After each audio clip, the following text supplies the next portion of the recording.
What's up, everyone? Blended and Waiting back again. As you all can see, I ran into somebody. I bumped into someone. Ran to me. Yeah, just happened to bump into her. Heard. Hey, as you know, we are Blended and Waiting. My name is Joaquin Loper, and as always, this is my beautiful, beautiful wife, Stacy Loper. Hey, y'all. I had to come see her, man. We haven't seen each other in almost 2 weeks, man. Still grinding, still grinding. Definitely. About to come to an end, and we're going to be so happy.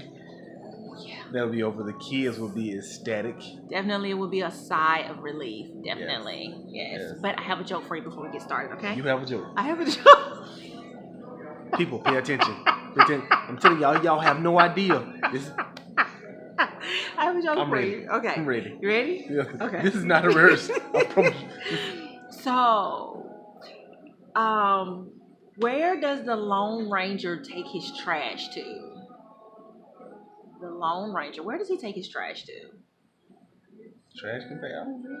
You don't know? You want me to answer it? Yeah. To the dump, to the dump, to the dump, to the dump, to the dump.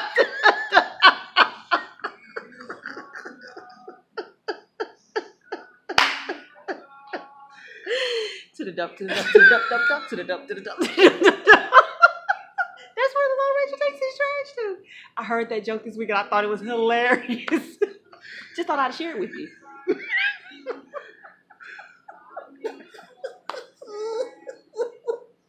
Y'all have no idea.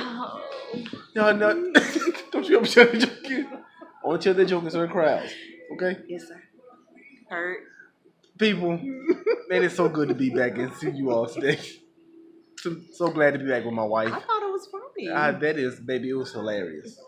Thanks. I'm going to use it. No, you're not. I'm not. Whatever. All right, so you take that joke to the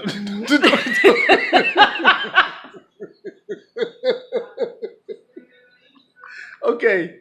All right. People. This is just a little insight of what we do when we get together. Oh, man, we pray. We hope that every marriage has fun like this. Spontaneous laughter. Just moments. I don't appreciate you right now. I really don't. Oh, because you're joking funny. No, because you made fun of my joke. But that's okay. Let's go. Keep going. Oh, all right, people, bear with us. The last time we were with you all, we spoke on avoiding outside distractions. Yeah. Mm-hmm. We're going to further that today. We're going to talk about different outside distractions because there are several when it comes to a marriage. Yes. Especially a blended marriage. Any marriage, period. But blended marriages tend to bring other challenges into them. And rightfully so. Mm-hmm. So today we're actually discussing about how kids, especially from a blended standpoint, yes, with kids are already there, and we're going to speak from a standpoint from kids from regular marriage, but how they can actually be an outside distraction to the marriage, all right, to the husband and wife, to the union. How it can be a distraction for the marriage. Mm-hmm. And want me to start it off? Sure. Okay. I'll start off. Because I forgot now train of thought. Since telling my joke, but go ahead. I told you shouldn't told the joke. Know, right? Mm-hmm. But anyway, if you're the outside parent coming into the marriage, non-custodial. No. Oh, if you're the person married to the person, absolutely, getting married to the person who already has the child, right? There are going to be some difficulties there if the communication and understanding between husband and wife is not established and firm. Right. You have to have that firm establishment even before the marriage happens. Yes. Because one thing about it, if in our situation, I was coming into the marriage without kids, so my discipline tactics or my discipline methods were not what our kids were used to. It was not what my wife was used to. Right. And me never being a father before, it was different for me also. So my wife had to actually teach me how far to go, what tactics to use, when to use them, when to use with my daughter or my son. All these things are very important. Mm-hmm. And we had a lot of strain in our marriage in the beginning because of this. Right. because of how stern and how hard I was. Yes, for a reason, but you don't have to use that hard, stern discipline all the time for every little thing. And my Right. wife had to teach me that. She had to help me learn that, and I thank her for that.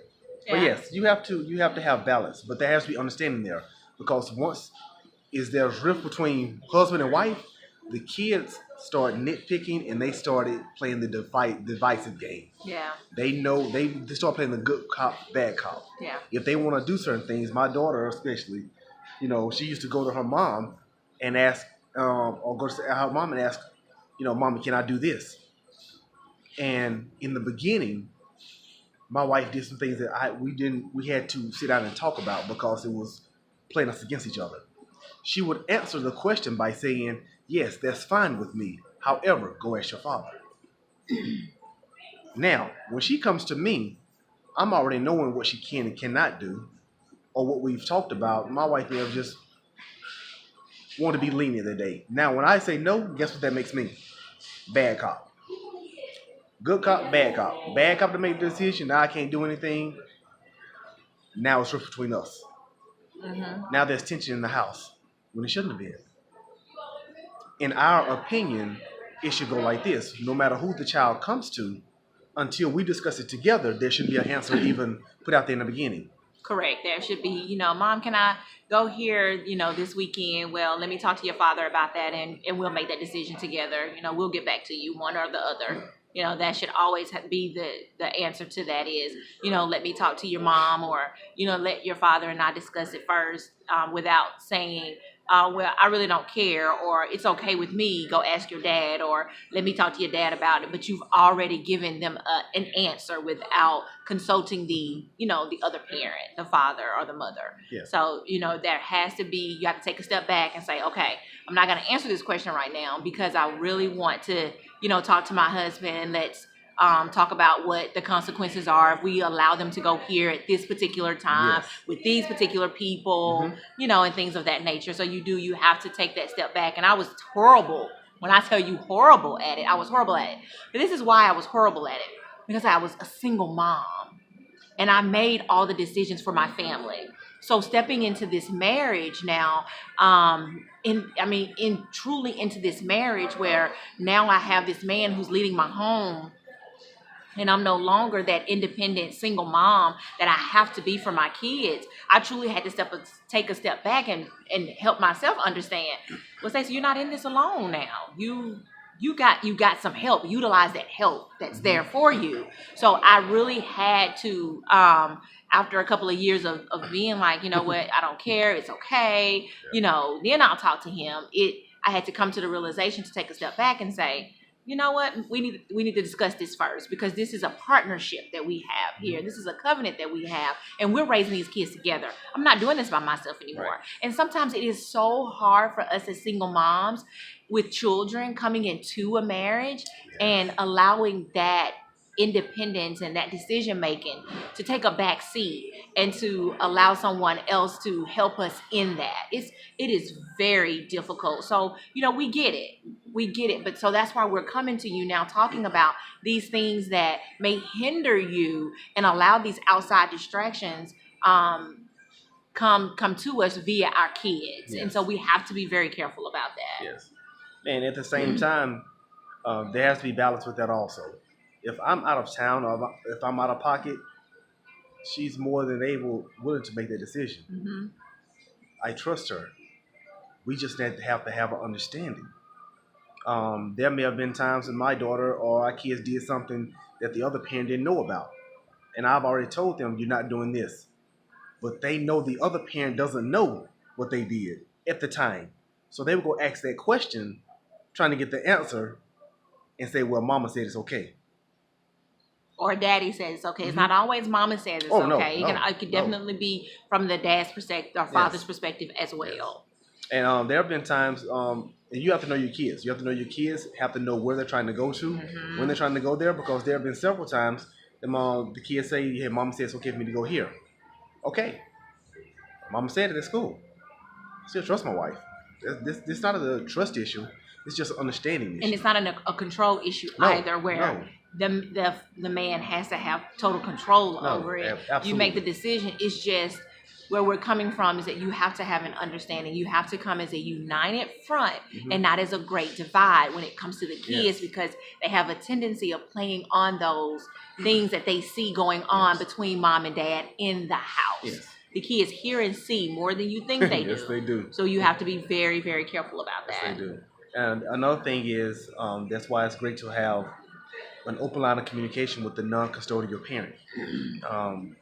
One thing we've been pretty good at is allowing the non-custodial parent to know what's going on when things are going on. Right. Especially if the child has got into some trouble at school, or we have to punish them for something, a little bit more extreme than not cleaning their room. Hey, I'm just letting you know she's in trouble for this. They're in trouble for not, they don't have their phone because of this.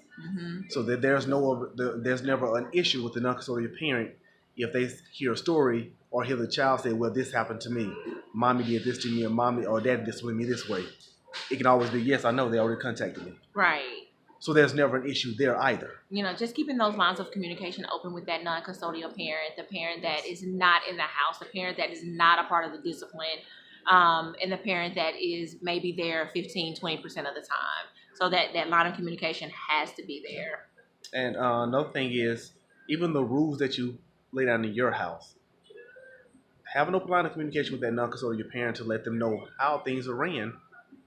Not to have him in the business or have he or she in the business, to know that when they come to live with them and stay to them, they understand that, look, now you can't do this here. If you can do it here, that's fine. We can't say what you do at your house, but when you get back there, you cannot do this. Right. This goes back into, it just takes effect when that child comes back. Yes. And that's how we are in our household, is that, you may be going to visit your father for the summer, but if there's something going on at our home and you got some things that you got to stick to and some punishments, a punishment that you got to continue to work out, then it applies when you come back home. Yes. It may not apply there, but it definitely applies when you come home. Yep. So it just has to be the open line of communication. There has to be a higher level of maturity going into a blended marriage. Going into any marriage, period. You have to mature. And you mature as you grow and as you learn, of course. But a blended family, yes. You have to go in with a sense of maturity that you understand that things are different. There's going to be more adults involved than just the two of you that's saying I do. Yes. And sometimes that there isn't, because the non-custodial parent doesn't play a part in the child's life. So you will have those circumstances as well. But then you do also have those situations to where instead of it being just two parents, it's three, maybe four, depending on if they're married. So, and it takes a certain level of maturity. It takes a certain level of understanding, a certain level of being able to communicate as well. Yes. To really carry out and be successful in winning in a blended family. Yes. And another aspect of children may causing or being the distraction in the marriage is, most people always say, well, my children gonna get fed first, or I ain't fixing his plate first. My kids are gonna eat first. Now, what's the order? Let's talk about order here. Let's talk about, it's God, it's the man, it's the husband, the wife, and then the kids. Now look, how you run your home is how you run your home. My children don't love any less because I might prepare my husband's plate first. I cooked enough food for all of us to eat. He ain't gonna get any more than what they're gonna need to be fed and nourished. I mean, it's common sense, people. It really is. But I can prepare my husband's plate, and then the kids are sitting at the table. But this is how it goes in our home. And sometimes we just all sit down together to eat. And 9 times out of 10, the kids gonna eat first anyway, because he's never finished doing what he needs to do. Oh. So, I mean, that's just the reality of it.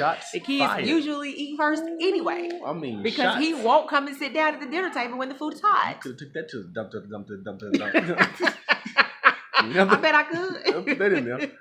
So it all depends on, how you feel, how you want to manage your home, and how you, the order of your marriage. We always put God first, and then we know that it's the husband who's leading the family, then the wife, and then the kids.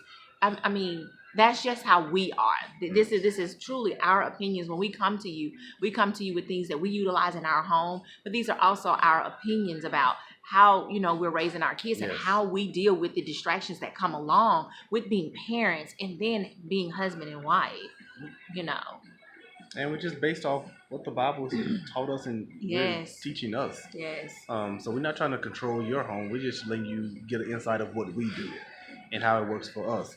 However, one thing it does do, it teaches our girls how to respect the husband and teaches our boys how to respond and respect their mother. Yeah. Because, and how to love too. Yes. Oh my gosh. It Yes. teaches our kids so much Yes. love. I've learned that I've really learned it over these last 3 months, how the way we love each other and how we show it in front of our kids. Man, our kids look forward to that. Yes, they look do. forward to seeing it from us. They look forward to receiving it from us and then giving it back to us. But first and foremost, I've realized how our kids really look forward to finding that love for them, because Max is always talking about when he grow up, when he get married. Yes. Man, he loves marriage. Yes. And he loves marriage because of what he seen from his mother and his father. Yep. And that's one thing we always pray. We always pray that our kids find the love that we have, and they do not have to go through the struggles that we had to find it. Mm-hmm. And we truly pray that for them, because a lot of the things that we went through in our marriage to find that how can I say, that common ground, or just that union, That happiness, that man, happiness, that healthiness. Yeah. And it comes with both of us dying to ourselves first, and then loving each other. My wife, I may get my plate fixed first at times when we're not sitting down together, but my wife, she gets everything else. Guarantee you. My kids know that my wife is spoiled, and they know who spoiled her. They do. And I work hard to do it because do. that's my job. However, my wife spoils me in ways also. Yeah. So we have very good balance. I have to say we have very good balance in our marriage. Yes. Very good communication. Our communication has gotten much better because it's more understood now. And it's critical, man. We realized that it was critical for us to communicate with each other, to over communicate with each other, because man, that was a true distraction, a barrier.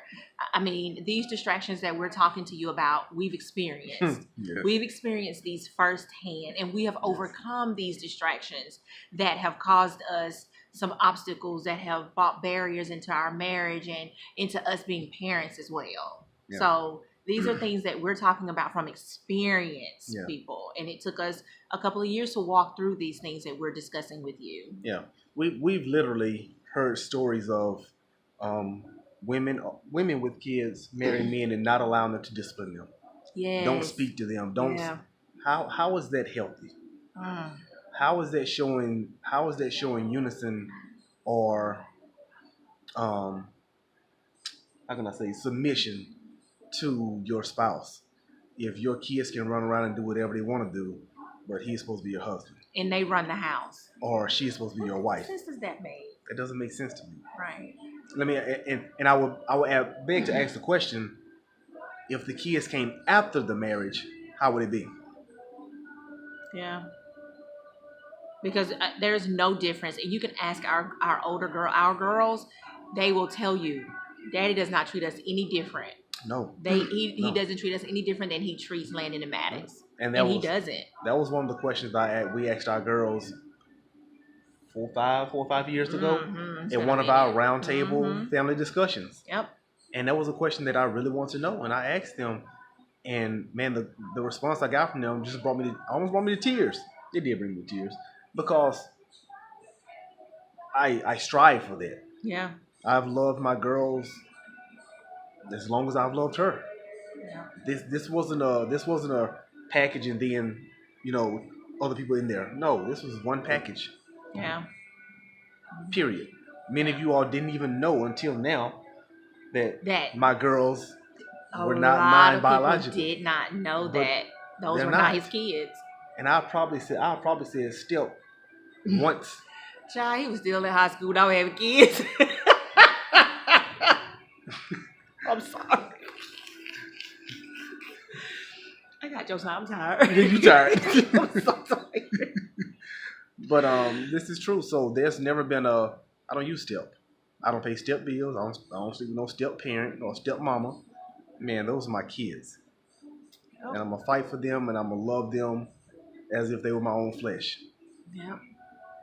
So that's just how we roll. So we just wanted to come to you all today just to encourage you on being cautious of the outside distractions that are inside the house. Yes. All right. Do not allow the inside distractions to become outside distractions that messes up the union that God has put together. Yes. If God has put that together, the Bible says clearly, let no man or child That's right. take that under Yep. or tear that apart. Mm-hmm. Period. So there has to be maturity there, and there has to be balance. Yes. Definitely. Yes, I am the head. Yes, I am the father, but I don't have the final say so in everything because I have to trust my wife. Yeah. But there has to be balance there. If she comes to me and says, "Look, I told the girls they can go here," and then I love it when she says, "And here is why. Joaquin, I think we need to." Cool. Let's go with that. What do you? Then she'll always ask me, "What do you think?" I see what you're saying. I see exactly where you're going. Let's let them give them enough rope to see what they're gonna do. Cool. And hopefully they don't hang themselves. Yeah. You know. Because me, I'm always I'm black or white. There's no secret with me. My wife is the gray area person because she always wants to give that opportunity and that chance for you to show us what you want to do. Mm-hmm. That's where the balance comes in. Because of us being where they're trying to go and understanding the dangers that are more prominent now than they was when we were younger, I'm always, no. Yeah, or no. It's just that simple. Yes, no. And there have been times she's allowed them to do things and I went along with it and it didn't work out. That I'll be kind of like, oh, I should have said something. But at the same time, they had to go through that to learn their lesson in order to grow. Yeah, I'm always looking at it from a different perspective. You know, let's look at it with a different lens, from a different eye, and things of that nature. Yep. So, and that's why we balance each other out so well. We really do. But don't allow those outside distractions coming from the standpoint of the kids that you're raising and that live in your home to be that thing that creates a great divide between you and your spouse. Right. Sit down, have that conversation, know what is yes and what is no, so that when the kids come to you, it's like, no, we don't do that. Right. We don't go there. Right. I don't even know why you're asking that question. So you can. So when they go to either one of you, it's like, we already know what mom and daddy gonna say. So it's, you have to have that, because our kids are just like that. It's like, we know what mom and daddy gonna say. Yep. We already know. So there's just certain things they don't ask us, but then they will take a chance and say, okay, I'm this age now, or I'm this, or I'm that, and maybe we're looking at it from a different perspective for them at that point. So, and one thing we always ask our kids is, before it causes anything between us, we'll get together and we'll ask them, how's this benefiting you? Yeah. How's this benefiting you, or how's this benefiting us? What is it going to bring to the table? Yeah, and they love that. Yes. Oh, when Megan was growing up, and I used to do that to her, she used to tell Morgan all the time, now this is what mom and daddy gonna say to you, so you get ready when you decide that you want to ask them certain things. This is what they're gonna say. So they got used to it, and they learned how to walk through those and how to communicate with us, and that's why they know they always have an open door with us. Yep. And take it from me, you have to learn how to balance your sternness, because even your parenting style can create a divide between you and the kids. That's good. That's good to bring up. Yes, I have to admit, because I was so stern and so protective. Sometimes being too protective can have your kids shut down on you. Yeah. Because one thing that hurt me a lot was when my daughter told me that I can't come to you for anything because you're gonna say no to everything, and that really hurt me. Because it's not that I don't want you to have fun. I don't want you to. Or everything is a lesson. Yes. Mm-hmm. It's like everything is a lesson to you. I mean, it can be the smallest thing, and they were like that, but everything's a lesson to you. So that's why I just don't, Shots fired. But they are lessons, and they don't. And see, this is the thing. They don't realize that they are lessons because they're kids, and I was missing the fact that they're kids. Some things you have to let them just be kids on. Yeah. And you're gonna have to give them that window of comfortableness that they come to you and say, "Hey, Dad, I didn't talk to you about something." Okay, cool. Let's sit down and talk. Opposed to me saying, "Hey, I heard you. You were wondering about this. Why you just come talk to me?" And then as they get older, they come back and talk. No, our daughters, they do a better job of talking to us now. Our boys will have absolutely no problem Absolutely no because problem. they don't not have filters when it comes to questions. So No, they don't. it is what it is. But once again, we are blended and winning, man. We came to you. We went a little over our time tonight, but we want to come to you and just encourage you. Man, pray more together. Seek God more together. Get that communication down between you and the wife, you and the husband, and that understanding. Yeah. Hey, can you say that we are bleeding and winning one more time? Because you have not let me say, and so are you tonight at all. I have not. No, you I haven't. apologize. Yes. We never will end a video without saying at least once. Well, I mean, you didn't even say it at the beginning. Yes, I did. I didn't give you an opportunity to, but I did say Because it, so you kept I apologize. talking. You're right. Mm-hmm. Heard. Everyone, once again, we are blended and winning. And so are you. We're out. And we're going to take these jokes to the dump, to the dump, to the dump, to the dump. Hey, we love you all. My name is Joaquin Loper. This is my beautiful wife, Stacy. Have a great night. Be encouraged. Talk to you next time. Yes. Good night. Because I'm so sleepy.